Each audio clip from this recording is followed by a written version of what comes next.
Oh my God. Mana we. He's going to help you. Biraza kubafasha.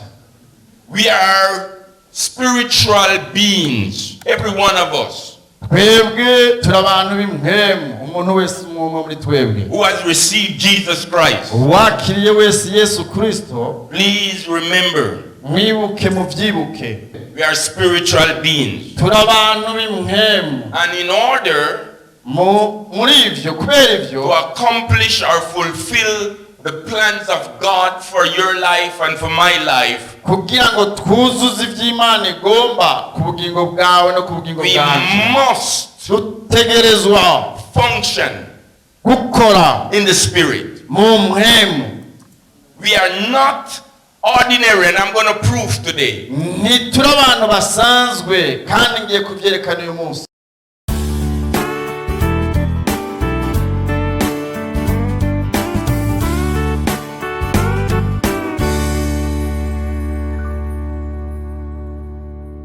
kandi nagira ndabasabe duhwekere imbere y'Imana. Mana igira itugaburire. Murazi iyo umuvyeyi agira agabure nta uca hejuru agenda haguruka mwihangane, kiretse gusa umuntu agwaye, ariko ahandi mwihangane twumva ijambo ry'Imana. Ntihagira umuntu ahomba yashitse hano. Hariho ico Imana igomba kutubwira kuri uno mugoroba. Turahaye kaze wa mukozi w'Imana hamwe na mwarimu Banatore amufashe kaze.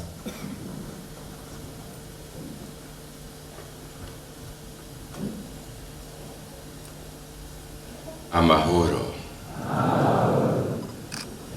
Imana ishimwe. Hallelujah. It is good to be here again. Ni vyiza kongera kuba ngaha kandi. I think it was 2016 I was here. Ndibaza neza yuko mperuka hano mwaka w'ibihumbi 2016 nari hano. I thank God for the opportunity to be back in Burundi. Ndashima Imana rero uburyo bwiza yampaye kugaruka hano mu Burundi. And especially to share with you young people. Cyane cyane kuba ndiko ndigisha ugwaruka nkamwe.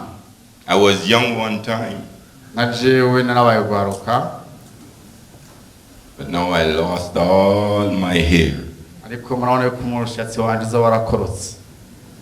Means I'm getting old. Kubera ndiko ndasaza. Praise God. Mana nishimwe. I want to thank Pastor Eli. Ndipfuza gushimira umwungere Pastor Elia, The leaders, pastors, abarongozi b'abapasteur. I also thank Anatole, he has been with me. Kandi ndashimira na Tore yabanye nanje ibihe bitari bikitoyi. I've been here now 1 month, exactly today, 1 month. Uno munsi ndakwije ukwezi ko kuba hano mu Burundi. I have 10 more days to go. Ndasigaje iminsi 10 kugira ngo nzosubire iwacu. I have learned so much this time being in Burundi. Iki gihe nabaye hano nize byinshi hano mu Burundi. So much. Byinshi. And I'm grateful to be here. Kandi ndumva umunezero kuba hano. So I just wanted to acknowledge Ndipfuza kubamenyesha the professors, abigisha, the pastors and the leaders. abapasteur n'abarongozi bose. What a phenomenal job you have done in Burundi. Mbega n'ubuhinga ki mwakoresheje hano mu Burundi. Extraordinary. Nibidasanzwe. Please hear me. Mviriza munyumvirize. It is extraordinary N'ibintu birengeye ivyiyumviro to experience this. kuba mbona ibi. Everywhere I go, Ahantu hose ngenda it's the same thing. nico kimwe. It's a blessing. N'imigisha. Professors and teachers and Pastors, your fruit is not in vain. Abigisha, abapastor, abarongozi bandi ntibari kubakorera ubusa. What a legacy. Ni bidasanzwe. Young people, Gwaruka. you are richly blessed. Nukuri mwarahezagiwe birengeje. To be in a setting like this. Kuba mu gisagara nk'iki. Yes, you are. N'ivyukuri niko muri. So I am married. Jewe ndubatse. I have one wife. Mfise umupfasoni umwe. 3 children. Abana batatu. 3 grandchildren. Abuzukuru batatu. My wife was here 2017. Mupfasoni wanje namaze gushika hano hari mu 2017. She was in Gitega, Kiremba, many places also. Yaratembereye Gitega, Ikiremba n'impande zitandukanye z'u Burundi. Burundi has become a very special place for me. Burundi bwarabaye igihande kidasanzwe muri jewe. I did not realize it Ntabyo nani namenye. until I sat here. Gushika igihe natangwe kwicara hano. I realized today is 1 month I'm here. Ubu nyene niho mparuye neza nkabona yuko ukwezi ukwiye umunsi. The first time I came, Bwa mbere nza hano, my suitcase was delayed at the airport. ibagaje zanje z'ivarize zari zasigaye hariya kuri aeroport. I came on a Friday. Naje hano ari munsi wa gatanu. And all my clothes were in that suitcase, my suits. Byose impuzu zanje zose zari hariya muri izo varize. And I was going to be preaching on the Sunday. Kandi nategereza kwigisha ku munsi w'Imana. So they told me at the airport, Bambare hariya ku kibuga c'indege, when Pastor Salvatore called, igihe Pastor Salvatore yahamagara, that I won't get my clothes until Monday. Bambare ko ntashobora kuronka impuzu ziwe gushika ku munsi wa mbere. So he took me to a store. Ambarira ahantu kanaka muri magaze. And we walked in and they only had 2 suits. Ndatambuka ngaho narose costume zibiri. One black one. Imwe yarirabura. That didn't fit so well. Kandi nyankuye neza. And then there was another one. Hariho n'iyindi. And she took me to the back and showed it to me. Handi aranyereka. And guess what? It's this one. Nasanze ni nyene nambaye. So I feel very special. Numva ntasanzwe nanezerewe. It's a lot of memories. Donc navyibuka cyane. Oh, hallelujah. Amen. What a mighty God we serve. Oh, Imana nziza kidukorera. Even the smallest details he care about. N'akantu gato irakitwararika. Oh, it has been 6 years now I have this suit.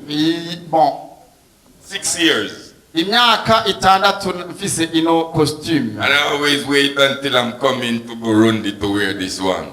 Kandi ndarindira gushika igihe nzogarukira niho ndazambarira mwe nizi. Very special to me. Nibidasanzwe kwa nkuko. It's like royalty. Mboneka nk'umuntu w'umwami. Hallelujah. Mana ishimwe. Praise God. Mana ishimwe. So you are very, very blessed young people. Mwarahezagiwe mwebwe gwaruka. And I saw the crowd in Kiremba, Gitega, Nabonye benshi Kiremba n'Igitega. Rutana. And so many other places. N'ibindi bice nagendamo. I was really encouraged. Nukuri byaranyongeye inkomezi. I need to ask the professors and maybe if a doctor is here or the scientists. Ndifuza kubaza abadokteur canke abaprofesseur canke abandi bantu. Any doctor here? Harimo docteur hano? No doctor. Nta docteur yo bamwe. No scientist. Nta mu scientist. But the professors are here. Professors. Mugabigisha bari hano. Yes, okay. Yes. They told me bambariye when Pastor Eli invited me. Igihe Pastor yantumira. You're going where? Uzoza hano? Bambari uzozino? I said Burundi. ndavuga Uburundi. Are you sure? Ni by'ukuri. I said, yes, he invited me and I'm going. Ndababwira nti ni by'ukuri yarantumiye kandi ndagiye. He asked me, what about COVID? No, barambaza none wibaza iki ku bya coronavirus? My wife, Umupfasoni wanje she gave me the mask, many masks. yampaye utumasike twinshi. He said, make sure ubwire ngo ibi bintu byitwararike. you carry this one.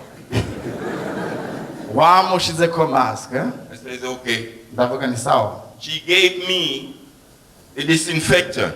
Yampaye ijya alcohol yo gukaraba. It's in my bag. Ndagafise hano mu gafu. She said, everywhere you go, Ambari ati ahantu hose uzogenda wipe your hands. wihanagure. She said, don't shake hands. Uhejeje kuramutsa umuntu. Don't do that. Oya nturamukanye.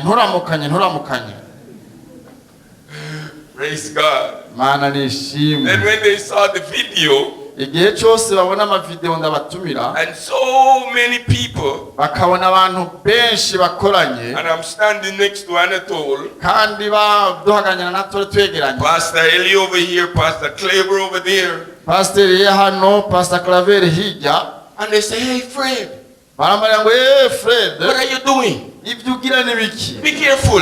Wiyubare. They have COVID in Burundi. Mbega nta corona iri mu Burundi? I said, look, you'll see. Acera babwira namwe ni mu birabe mu byirabe. What happened? Ibi bintu ni biki muvyumva mute? I don't know. Anje navyo ntahura. What happened? Ni biki ibi bintu? You are very special. Nukuri muri abantu badasanzwe. Please believe me, you are very special. Umviriza ndabibasavye mu bitahura muri abantu badasanzwe. Look how many people, look. Raba ukuntu muri. No social distance. Nta bintu babwiye byo guhana inka. In Canada, Muri Canada, they said only 10% bavuga ngo gusa abantu 10% can come to the church. bashobora kuza mu ishengero. And when you come, you have to social distance. Hariho intabahana igihe binje mu ishengero. 6 feet. Intambwe 6. And you must wear this one. Kandi uteza gushaka akamaske ku muntu. Even when you're singing, N'igihe uri kuraririmba you have to keep it on. utegereza kugashirako. Look what happened. Ariko raba mwebwe.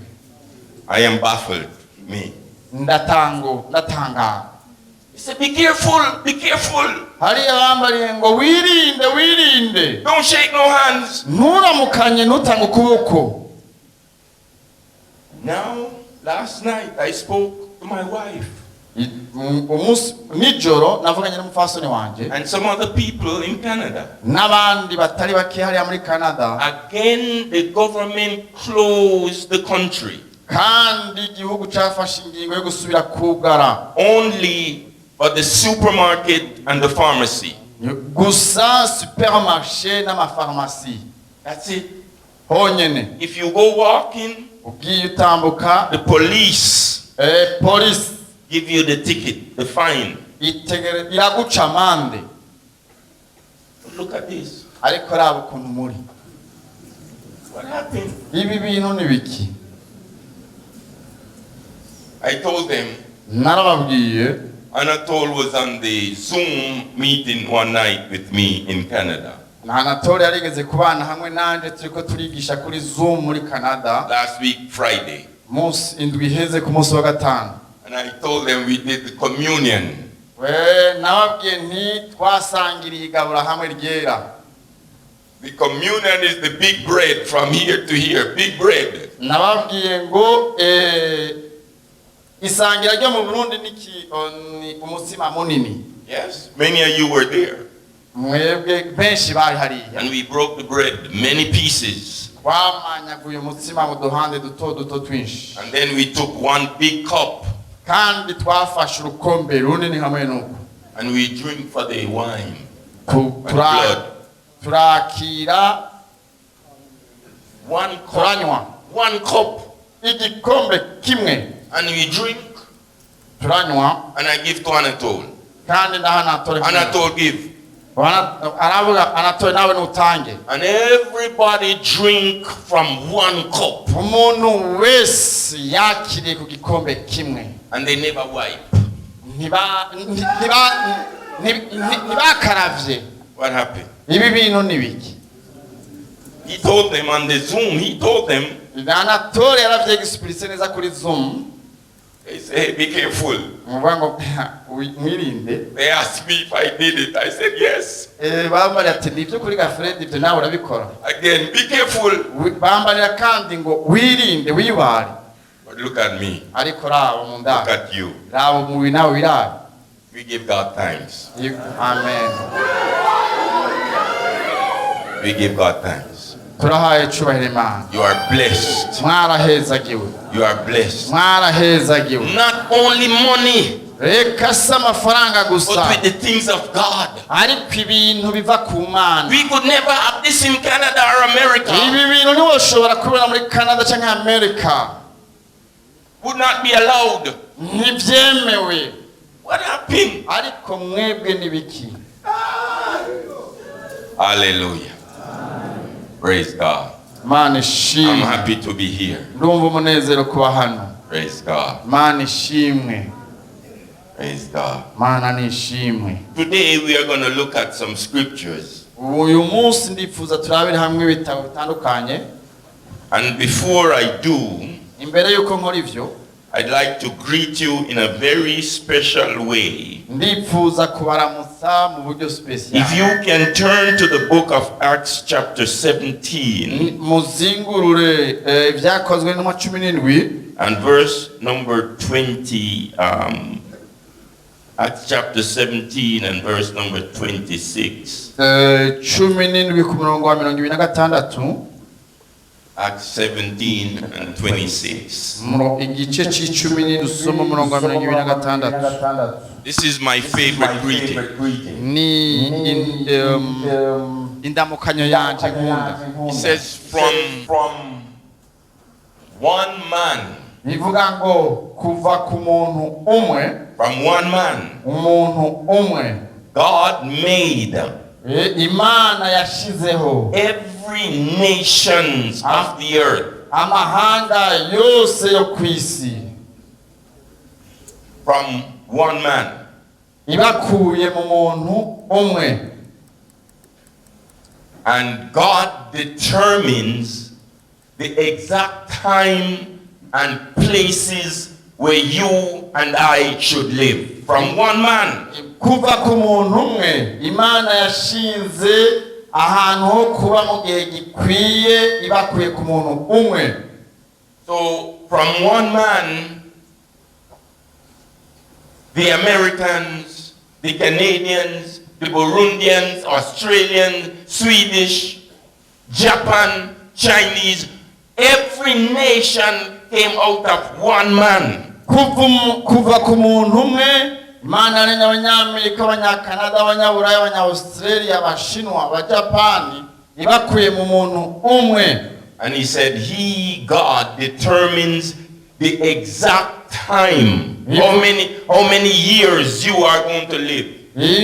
Imana rero yashinze mu gihe gikwiye, mu mwanya ushinzwe uzoba ahantu kandi mu myaka Imana nyine yashinze. And the exact place. Mu mwanya ukwiye. Your address, my address. Twebwe tuba ahantu hazwi. It was determined by God. Aho tuba hari harateguwe n'Imana. Before you were born, God knew. Imbere y'uko uvuka Imana yari ibizi. Exactly where you're going to live. The number of your gate, your yard. Ahantu uteza kuzoba hitirirwa papa wawe, hitirirwa mama wawe. God knew. Imana yari ibizi. Not a coincidence. Nta gitangaza. He knew we're going to meet here today, this time. Yari ibizi yuko uyu munsi tuzohurira ngaho uyu munsi. So in other words, mu yandi magambo, A little background about myself. ndifuza kuvuga ndababwire kahise kanje. Like Jeremiah, he told him, Jeremiah, I knew you before you were born, before you were formed in your mother's womb. Nk'uko yabwiye Yeremiya ati nari naragutoranije utarabunga mu nda ya mama wawe. The same thing applies to everyone here. Nico kimwe n'umuntu wese ari hano hantu. He says, I have a plans to prosper you. Nibivuga ngo ndafise ivyizigiro vyiza, imigabo myiza kuri mwebwe. And to give you a future. Kubaha ivyizigiro akazoza keza. From one man. Kuva ku muntu umwe. Every nation, every nationality came out of. Wow, nationality yose yavuye ku muntu umwe. So I was born in Jamaica. Jewe mavuka mva mu gihugu ca Jamaica. I moved to America. Nimukiye muri America. Here I grew up in America. Aho niho nakuriye muri America. And I married my wife who is a Canadian. Nubatse n'umufasoni wanje mu Canadienne. And now we move and live in Canada. Ariko twarimutse tuba mu gihugu ca Canada. What's my doing? God knew. Imana yari ibizi. He knew. Yari ibizi. He knew the number of my house. Yari izi inimero iri ku nzu yanjye. The number of your house. Nawe nijye nimero iri ku nzu yawe. Many move around. Nawe donc utambuka uhindukiza. It's not your choice. God knew. Sugushaka kwawe Imana yari ibizi. So the point I'm trying to make is, ikintu shaka kuvuga niki, all over the earth, one man, every nation. Kwisi yose yaremye igihugu cy'umuntu wese. You are my brother. Wewe uri umuvukanyi wanje. You are my sister. Wewe uri mushiki wanje. You are my brother. Wewe nawe uri musaza umuvukanyi wanje. That's what he said. You are my brother. Ni by'ukuri uri umuvukanyi wanje. You are my sister. Mwebwe muri bashiki banje. From one man. Twavuye ku muntu umwe. From a different mother. Mugabo mu bamama batandukanye. Hallelujah. Mana ishimwe. So I'm happy to meet you. Nukuri ndumva umunezero guhura nawe. For the first time, some of you. Ubwa mbere bamwe muri mwebwe. I mean this. You are my brother. Shaka kuvuga iki murabavukanye banje. I may talk a little different. Turashobora kuba tuvuga uburyo butandukanye. But according to God's word, ariko ijambo ry'Imana uko rivuga, we are family. Turi umuryango. I'm happy to see you. Ndanezerewe kubabona. Hallelujah. I wish ndifuza I could come nifuza nari kuza and hug every one of you. nkagwa mu nda umuntu wese muri mwebwe. Yes, I wish nukuri nabyifuza to meet my brother and my sister for the first time. guhura n'abashikanje n'abasazanje ubwa mbere. But I say I'm happy to meet you. Reka mvuge ngo ndanezerewe kuba nawe. Praise God. Imana ishimwe. Hallelujah. Amen. I heard the song. Numvise indirimbo. Anatole told me. Anatole yambariye. You were singing about the Holy Spirit. Muriko ijya ndirimbo iri kuyavuga ku bwa Mpwemu Yera. Oh my God. Mana we. He's going to help you. Biraza kubafasha.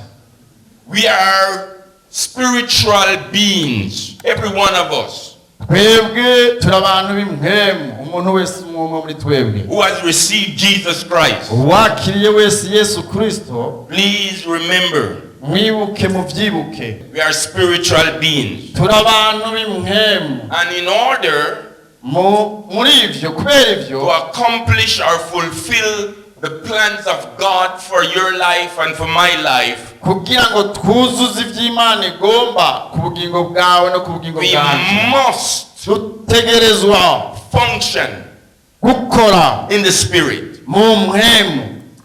We are not ordinary, and I'm going to prove today. Ntituri abantu basanzwe kandi ngiye kuvyerekana uyu munsi. That's why Paul says in Galatians, nico gituma Paulo muvuga mu Galatiya, that we must walk in the spirit.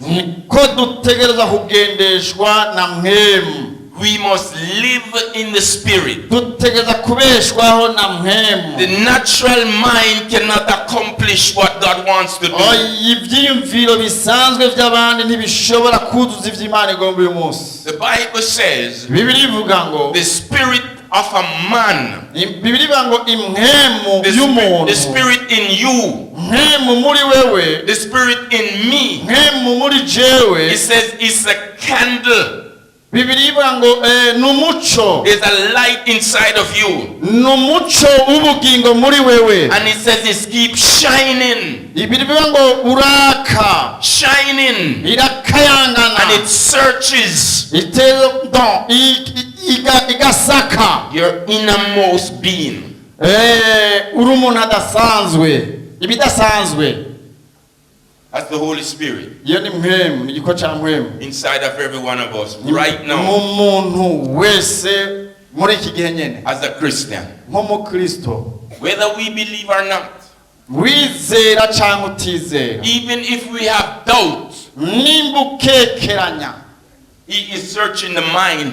biriko birakora mu vyiyumviro. We are born of the Spirit of God. Twavutse mu mpemu y'Imana. Let me read something in Ephesians Reka nsome ikintu kimwe mu ba Filipi chapter 1, igice ca mbere verse 13. umurongo wa 13. And you also were included in Christ. Ephesians chapter 1, verse 13. umurongo wa 13. Okay, mu gitabo c'abanyefesi igice ca mbere ku murongo wa 13. He said- muri we, Please, let's listen to what he said. umviriza uko Bibiri ivuga. When you heard the word of God, Igihe mwumva ubutumwa bwiza bw'ukuri, he said you too were included. wewe washizwe, When you heard the truth mwumvise ukuri in Christ Jesus, muri Kristo. it says the gospel of your salvation. Bibiri ngo ubutumwa bwiza bw'agakiza kanyu. When the pastor preached and you heard Migihe pastor yigisha warumvise and you believe, kandi warizeye, something happened. hari ikintu cakoretse. Let's look at it. Reka tubisome. He says, having believed, Muri we mumaze kumva ijambo ry'ukuri, you were marked in him with a seal, mwashizwe ku ikimenyetso, the promised Holy Spirit, isezerano rya mpwemu yera, who is a deposit niwe ngwati guaranteeing our inheritance y'umwandu tuzohabwa until the redemption gushika ku gucungurwa of those who are God's possession. kubimana yaronse. He said, when you believe, Bibiri ivuga ngo igihe mwizera, you were sealed mwashizwe ku ikimenyetso by the Holy Spirit. ca mpwemu yera. Before we became a Christian, Imbere yuko tuba abakristo, I for one became a Christian very late in my life. jewe imbere yuko mukristo And many problems. nahuye n'ingorane nyinshi. As a baby, as a child, you were born Kuva uri umwana muto ukivuka, very innocent. wavutse uri umu innocent. But as you grow up, Mugabo uri kurakura, you start to go to school, utanguye kugenda ku mashuri the mato, cares of life ugwitwarariko gw'ivy'ubugingo began to crush you little by little. bitangura kukuvunja gahoro gahoro. You have issues, all kind of problems. Ukaba ufise ibibazo n'ingorane. You don't have enough school fee. Wagenda kw'ishure, You don't have enough money to buy food. wama wifuza amafaranga yo kugura ivyo kurya. You have problem with your neighbor, Wama ufitaniye ingorane n'umubanyi, with mother, with father, with sister. mwafitaniye ingorane n'abavyeyi n'umumama n'abavukanyi. And that child grew up, many of us, we were crushed Mugabo uko dushishikara gukura twaragiriwe nabi, by the twarazingazinzwe cares of life. kubera ugwitwara gw'ivyabo And n'ubugingo. oftentimes hanyuma igihe kiheze we were spit on, twaratawe we were trampled on. twarakandagiwe. But now he says, when you heard the word of truth, ariko bivuze ngo igihe mwakira ijambo ry'ukuri something happened. hari ikintu cyakoretse. The Holy Spirit came mpemu yera yaciye aza and he cleaned you up. aragukoza And he cleaned you up. yaratwogeje. And now he says, ubu rero tuvuga he placed you, yagushize, and he said he placed you, yarakuziganije. and he said you are sealed bibiliya ngo yagushize ku ikimenyetso with the Holy Spirit. cya mpemu yera. Every one of us twese, umuntu wese muri twebwe believe that. Believe that. mwizera ivyo. The Holy Spirit sealed you. mpemu yera yaragushize ku ikimenyetso, yarakugaye. And so when I came, when they asked me about COVID, igihe naje barambajije ku I byerekeye remembered. corona. I remembered. ndibuka He said, you are marked. bivuga ngo mwashizwe ku You're ikimenyetso, marked mwarugawe, with a seal. mwugajwe ikimenyetso Cannot be broken. bidashobora kuvunjika, Cannot be tampered with. bidashobora kuja hirya. Just like the water bottle. cyo kimwe na rino cupa hamwe no It was sealed, yarugawe, approved byaremejwe by the company. n'ishyirahamwe. If it's open, you don't want it. yuguruye reka ntimuzoyanyweko. So you too are sealed nawe wewe with the Holy Spirit. twashyizweho ikimenyetso cya mpemu ye, twarugawe na mpemu ye, You are marked twarugajwe by the most powerful force there is, n'ububasha bushoboka bubaho, the Holy Spirit. mpemu yera. Hallelujah. Mana ishimwe. And he is not leaving you there. He says he guarantees. Bibiliya ivuga ngo yaratwemeje, dufite garanti Your inheritance. y'umwandu. Many Christians benshi ma Kristo don't believe they have an inheritance in the kingdom of God. ntibizeye ko bafise umwandu mu bwami bw'Imana. It is sure, he says, guaranteed it's going to happen. bivuga ngo ntibikekenya ntibihinduka, hari umwandu tuzohabwa. Hallelujah. Mana ishimwe. An inheritance. umwandu, What is an inheritance? uyu ni ku mwandu. An inheritance umwandu is a legacy. A legacy. iragi. Like my mother, my father leave me an inheritance. cyo kimwe na mama na papa barandaze. They leave you a will, they leave you money, they leave you a house, they leave you a cow. barakuraza inzu, inka, itongo. But we have an inheritance twebwe dufise umwandu, iragi, in the greatest kingdom there is. ubwami budahangura, In the kingdom of God. n'ubwami bw'Imana. That's who you are. uko niko we uri, That's who I am. uko niko jewe But ndi. many live like they are a pauper. Many live like they don't have anything. benshi babaho nk'abantu batagira icyo bafise. Hallelujah. Mana ishimwe. There's a story. Mpiriza hari inkuru imwe. When I live in Atlanta, igihe naba muri Atlanta, there were some students hari abanyeshuri graduated from university. bari bafise amalisansi yo muri university, No jobs. nta kazi. These were white students. bari abantu b'abazungu. And they realized something, hari ikintu cyabaye, that there were many people in that community babonye ko hariho abantu benshi muri iyo sosiyete that have an inheritance but they didn't know. bari bafise umwandu ariko nabyo bari bazi. And that's how many Christians live in. uko niko abakristo benshi bari. So what did they do? bakora iki? They went to the courthouse. They went to the courthouse bagenda mu nzu ya musée, and they searched barondera the file of those who died. amafishe mu bantu bapfuye. I did that too. Na jewe ivyo narabikoze. Because it's something I learned. Hariho ikintu nari nize. And there they would find wills, inheritance. Basanze harimwo amasezerano. Left for them.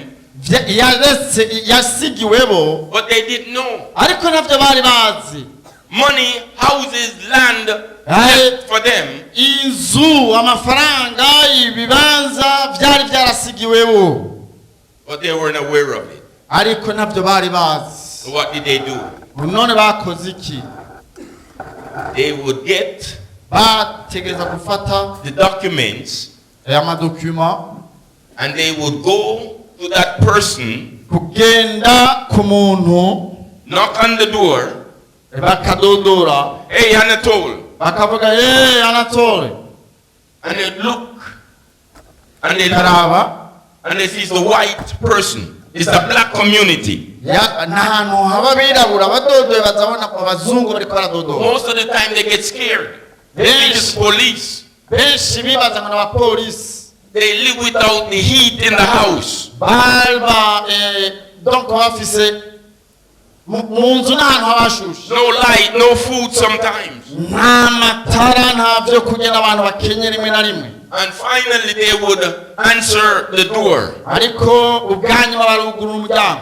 And they would introduce themselves. Bategereza kwisigura. And they said, your name is Anatole? Bavuga ngo izina ryanje ni Anatole. Your grandmother name is Doreen? Bavuga ngo nyogokuru wawe yari Dorine. And he said yes. Bavuga ni by'ukuri. They died Barapfuye 1990. Bapfuye muri 1990. And here is the document that's recorded at the courthouse. None rero iyi ni document dukuye muri archive. They left you a piece of land and some money. Bavuga ngo barabasigiye amaparcelle n'amafaranga. Said really? Bavuga ni by'ukuri. And all you need to do to get that money Mugabo ngo ico mutegereza gukora kugira ngo muronke amafaranga is to sign this document. musinye kuri no document. I will take 10% Jewe yavuga ngo nzofata 10% and 90% belong to you. ariko 90% bizoba ivyawe. But many of them didn't know. Ariko benshi bo muri bo ntavyo bari bazi. They're living like a pauper. They were broke. They were hungry. Babayeho nk'abakene batagira ico bafise, batagira ibifungu, bashonje. And that is how many Christians are living. Uko niko abakristo benshi babayeho. Don't know Ntavyo bazi what's available to them. ibintu vyabategekanirijwe. You and I, we have Wewe nawe the turabifise. greatest gift that ever given to mankind. Ingabire utizindi yatanzwe ku mwana We w'umuntu. have the gift Turafise ingabire. of the Holy Spirit. Ingabire ya mpwemu yera. So you said, Pastor Fred, oh, you talk about the Holy Spirit all the time. Bahambara ngo kubera iki Pastor Fred ukunda kwigisha kuri mpwemu yera igihe cyose. The Bible says this Bibiliya ivuga ngo iki? in the book of John chapter 15. Mu gitabo ca Yohana igice ca 15. He says, when the counselor, the Holy Spirit comes, Bibiliya ivuga ngo uyo mpwemu niyaza, who I will send in my name. uwo nzotuma mu izina ryanje. He says there, when he comes, Bibiliya ngo igihe azoza, I will send him from the Father, uwo nzorungika ava kuri data. the Spirit of truth. Impwemu y'ukuri. He, the Holy Spirit is a he, not it, is a he. Mpwemu n'umuntu, si ikintu n'umuntu. He has emotions. Arababara, ariyumvira. That's why he said, do not grieve, do not vex the Holy Spirit. Ico gituma handitswe ngo ntimukababaze, ahandi ngo ntimukavune mpwemu yera. when Jesus went back to the Father, Bibiliya ivuga ngo igihe Yesu yasubira kwa se he says, I'm going to send the Holy Spirit. yavuze ngo ngiye kuzoba arungikira muhemu. And Jesus says, when he comes, Bibiliya ivuga ngo Yesu avuga ko igihe azozira he will testify about me. azoshingira intahe jewe. Jesus is in heaven Yesu ari mu ijuru niko with the Father sitting at the right hand. hamwe na data yicaye ku ntebe yiwe iburyo bw'intebe yiwe. And he said, the Holy Spirit will testify about me. Bibiliya yose avuga ngo uyo muhemu azoshingira intahe ibyo azonyumvana. And he said, you also namwe niko muri should testify about me. namwe muzoshingira intahe. Jesus says, it's better for me to go. Yesu yavuze ngo ni byiza Because byiza nuko jewe ngenda if I don't go, kuko ninagenda the Holy Spirit will not come. mpemu yera ntazoza.